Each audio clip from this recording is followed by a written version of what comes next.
500 கொடுத்து தப்பா போச்சு. ஒரு 4500 500 எது சொல்றீங்க? ஏய் போடா. சார் 500 எப்படி வந்து சார் நான் என்ன சார் பண்ணேன்? 500 நைட் போய் நைட் போய் நீயா கட்டுற ஓனர் கட்டுற போயா. ஓனர் நான் ஹெல்மெட் கேஸ் எவ்வளவு 1000 ரூபாய். ஹெல்மெட் நைட் 6 தான் சார் சம்பா. உங்களுக்கு என்ன காரணமா ஃபைன் போட்டிருக்காங்க? யூனிஃபார்ம் பேண்ட் போடல சார். பேண்ட் போடலன்னு சொல்லி ஃபைன் போட்டிருக்காங்களா? Sir good sir. என்னோட பேர் வேல்ராஜ்.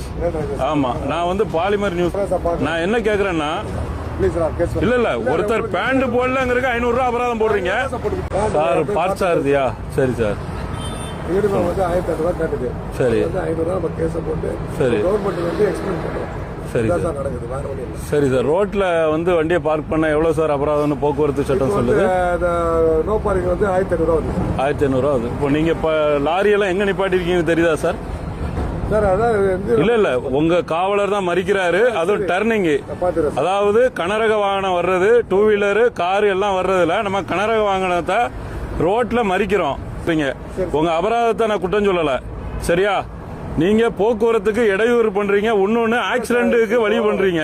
இல்ல உங்க காவலர் எங்க நிப்பாட்டுறாருன்னு மட்டும் வண்டி வந்து நீங்க கொஞ்சம் காரை விட்டு இறங்கி வந்து நின்று ரோட்ல வாகன ஓட்டிகள் இப்பதான் வந்து ஒரு டிஎஸ்ஆர் போறதால இல்ல ஒருத்தர் பேண்ட் போடலங்கிறதுக்கு 500 ரூபாய் அபராதம் போடுறீங்க. நீங்க இல்லீகல் பார்க்கிங் நீங்க வைக்கிறீங்களே, உங்களுக்கு யாரு அபராதம் போடுவா சொல்லுங்க? நீங்க